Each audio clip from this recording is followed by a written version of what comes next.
create a custom preset with our headline, we sell the click. And then we want to click create metric. How to fix bad performing Facebook ads. So if you're watching this video, you probably suck at running ads. And that, ladies and gentlemen, is why we have winners and losers.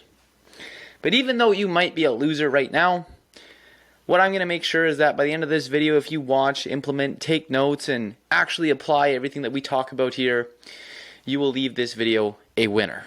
All right? So, a few years ago, I was freaking out. I was a young SMMA owner who had just been given the keys to a martial art gym's ad account.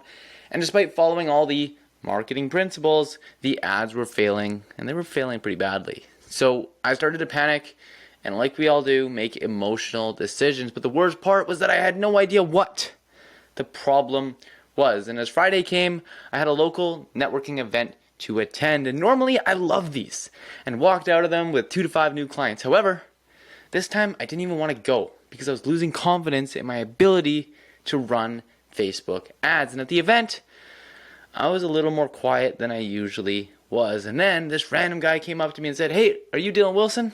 "Yes," I responded. "No way. I love your hustle, man. I've been running a marketing agency for 10 years now, and it's cool to see young talent like you come through," he said.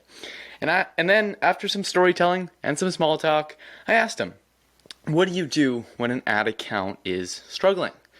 "Why is it struggling?" he asked. "Well, I don't know. That's why I'm asking you, man," I said. Aha. That's the problem. He then diagnosed and solved all my Facebook ad problems in the next 10 minutes, and I have since used this framework ever since, and it works like a charm. And in this video, I'm going to break it down for you, okay? So, this framework is broken down into 2 parts. Number 1, you must track the data, and I'm going to show you what data we need to track and how to track it and how to make it easy and seamless to always be iterating upon your data. And then once we have tracked the data, the second part is to learn what to do based on what the data is telling you. So this is going to be a 2-part video. I'm going to hop into Facebook Ads Manager so you can see how to set this up live and in action. Alright, so I'm now here in Facebook Ads Manager with one of my clients, and the first thing that we're going to do is create a custom preset using only the relevant data to see if our ads are doing well or not. And as I build this out for you guys, I'm going to explain to you why it is important to track each metric. So I recommend you get out a pen and a paper or notepad or however you retain information and use that method in order to remember everything that I'm about to tell you here. So you're going to come over and click these 3 columns and then click customize columns. And then in the beginning, what you want to do is you want to hit create custom metric. Now we want to title this form CVR, and basically that stands for form conversion rate.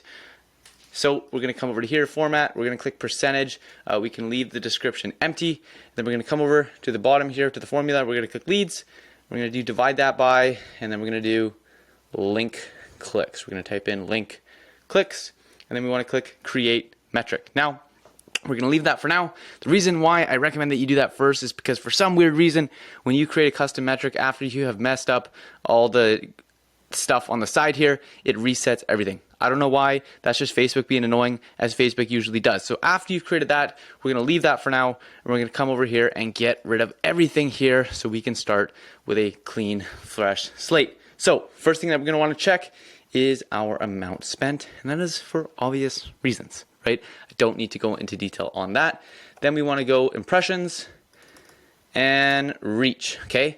Now the difference between impressions and reach is impressions is how many people have seen the ad or how many times the ad has been seen, and reach is how many different people have seen the ad. So if one person sees the same ad twice, that's 2 impressions and 1 reach, okay? So this first thing we're going to track then is frequency, and frequency is basically an average as to how many times each unique individual is seeing the ad. And the reason we want to track this is because if our frequency gets too high, we know the ad is in the process of fatiguing and people are seeing the same ad over and over and over again.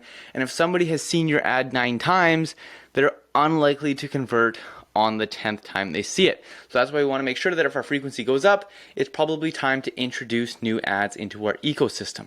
Okay, after we are tracking the frequency, the next thing that we want to track is our CPM, which is basically our cost for running the ads. So basically the way, you can tell if you have a cheap ad or an expensive ad, or, how well Facebook is, promoting your ad amongst the ecosystem of all of the ads is their CPM. So the higher CPM, the lower quality ad Facebook deems as a general rule of thumb, but there's a ton of different things that go into creating CPMs or calculating CPMs. And then the lower the CPM, the better Facebook agrees with what the ad has to say, or the more suitable the Facebook ad is for Facebook's platform in Facebook's mind. Now, you're probably sitting here, well, thanks, Dylan, that was a bunch of mumbo jumbo that doesn't mean not much. And that is because that is CPMs, right? CPMs are one of the biggest gray areas when it comes to running Facebook ads, because there's so many different factors that go into it. But as a general rule of thumb, as long as you are selling cat food to cat owners and dog food to dog owners, your CPM should be good. CPM typically goes up when you have a mismatch of your ad and your offer and your target audience, okay? So this is the basis for more or less checking the deliverability of the ad. Now, the next thing that we want to look at is the different clicks and interactions that the ad is actually getting. So we want to come back over to here and we want to type in clicks all, okay? Then we want to do CTR all, okay? Now, clicks and CTR all means how many times the ad has been interacted with. And this means any interaction. So if somebody clicks to your profile, if they click on the call to action, if they click on the image to make it bigger, if they click to read more of the copy, that all counts as a click. And basically this is our way of telling, is the ad stopping people's attention, right? Are people getting their attention taken and drawn into the ad enough to begin to interact with it based on the image and the creative or the video or anything like that? Okay, so after we look at the CTR all and the clicks all, we want to begin to look at the link clicks. So this is how many times people have actually clicked the call to action, okay? So we want to do link clicks and link click through rate. Okay, so this is how many times people are actually saying, okay, I'm interested, and clicking through to that form. So they are interested, they're sold on the click, and now they are taking the next step, which is our ultimate goal. And then the last thing that we want to check is our form CVR and our results. So this is pretty simple, straightforward, and maybe cost per result as well too. So we can see our overall performance. So this is results, so how many leads we're getting, right? That's obviously the end goal, cost per result, okay, what's our cost per lead? And then our form conversion rate, which is how many people are converting our form. So after you've done that, you want to click down here, click save as a preset, and you can type this whatever you want. Now we click apply.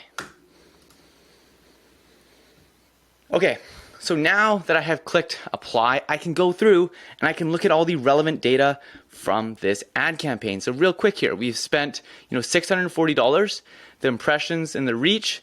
The frequency is 2.53. So obviously you can see this campaign is off, and probably the reason why is because over time it ran its course and the frequency was beginning to get up there, so we ultimately turned it off. Our CPM is good. It's under $25, which is a good CPM to strive for, and so everything checks out there. Clicks, we can see that our CTR all was at 4%, which is really good, and I'll explain why in a bit. Our link clicks was at 457, and our click-through rate was 1.05, which is just about where you want it to be.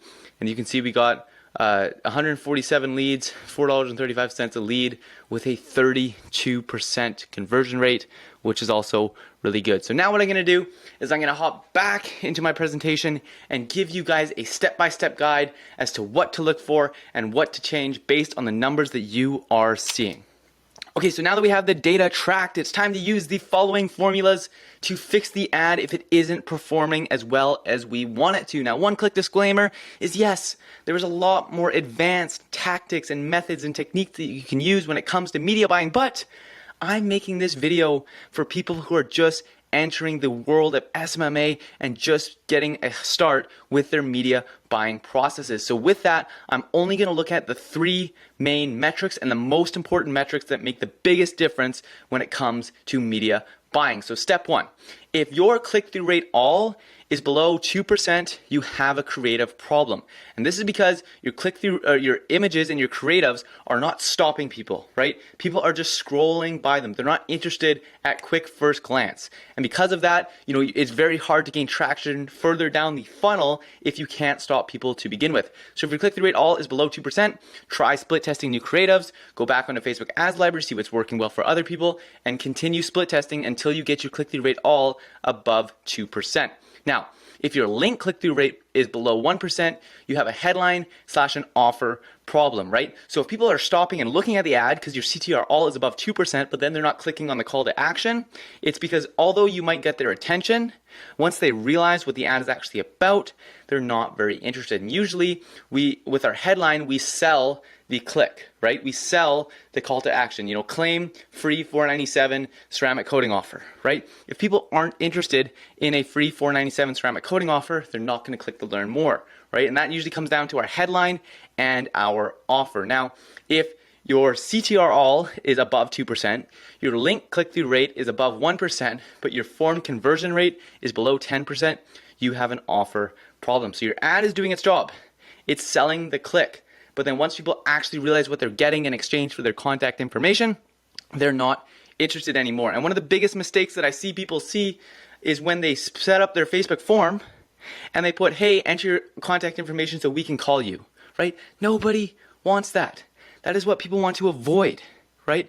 But now imagine if instead of, hey, enter your phone number so I can give you a call, it's, hey, enter your phone number to claim 1 of 10 free $500 off pressure washers. Wow, that's a lot more of a bigger incentivization to actually give you my phone number so I can claim this discount. But if I'm just giving you my phone number so you can call me, that's not what I want. I don't even want that even if there was no offer. So make sure that with your Facebook form, you are positioning it as them giving you your contact information in exchange for something that is 10x the value. And if you do that, your form percentage should not be below 10%. And if it is, you have a core fundamental offer issue. Okay? So that is the quick guide as to how to fix bad performing Facebook ads. If you use this strategy to a T, you will never run into the problem of failing ad campaigns again, because you can mathematically look at the problem and continue the split test until you find a solution. So with that, I appreciate the time you spent watching this video. My only hope is that you got 10x the value in return. And if you did, consider subscribing, because I'm making 4 or 5 videos of these a week. And I would love to provide value to you, because my selfish intentions are to get you to 5K a month for free, because I partner with agencies doing 5 to 15K a month and scale them up beyond. And the more people I can get to 5K a month, the more leads that I have. Simply put it. If you want to know how I can personally help you get to 5K a month, you click the link in the descriptions and check out more of that. But with that, thanks again, and I'll talk to you soon.